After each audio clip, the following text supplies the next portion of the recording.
Herkese merhabalar. Zamani Mutfağı YouTube kanalına hoş geldiniz. Kahvaltı için farklı bir tarif arayanlara hem pratik hem de çok lezzetli, tüm aileye hitap edebilecek güzel bir tarif hazırladım.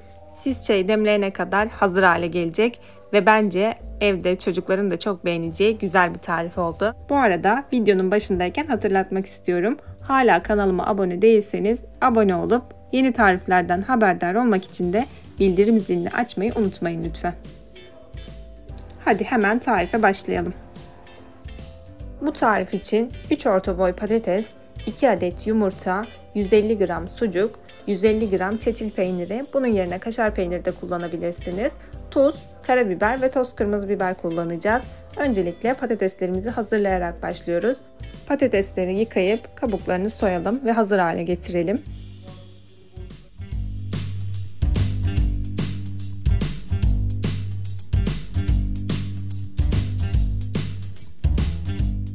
Patateslerimizi rendenin kalın kısmıyla rendeleyelim. Bu arada her tarifimde yapmış olduğum gibi malzeme listesini açıklama kısmına ekliyorum. Ama tarifin püf noktalarını kaçırmamanız için sonuna kadar izlemenizi tavsiye ederim. Rendelediğimiz patatesleri avucumuzun içinde güzelce sıkarak fazla suyunu alalım ve tekrar karıştırma kabına koyalım.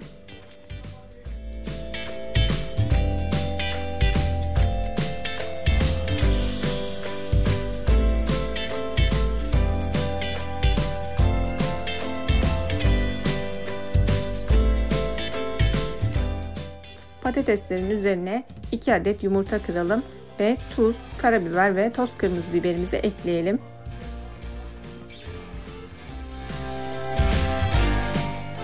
Malzemelerimizi bir kaşık ya da spatula yardımıyla güzelce karıştıralım.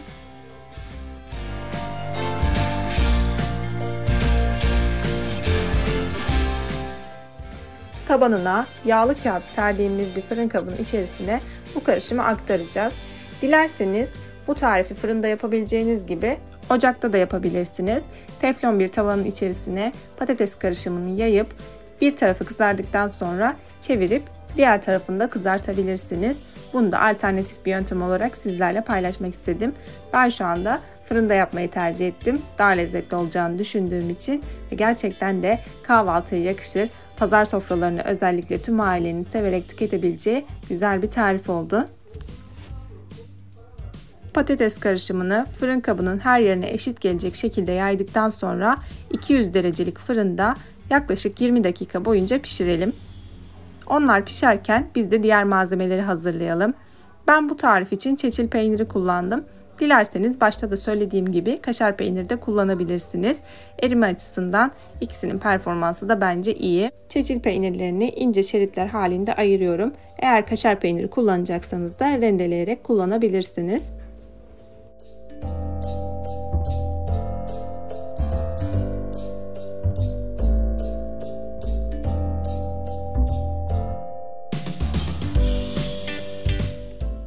Diğer bir yandan da sucuğu halkalar halinde doğrayalım.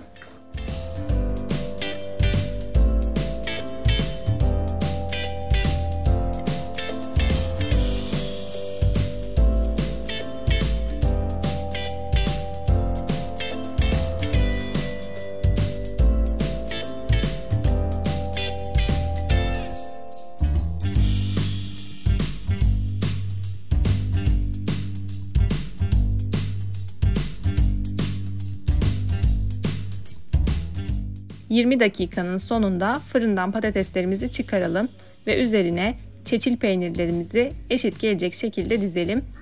Eğer videoyu buraya kadar izlediyseniz sizden küçük bir ricam olacak. Videonun altına küçük de olsa bir yorum bırakırsanız daha fazla insana erişmesine yardımcı olmuş olursunuz. Yorum yazan herkese şimdiden çok teşekkür ediyorum.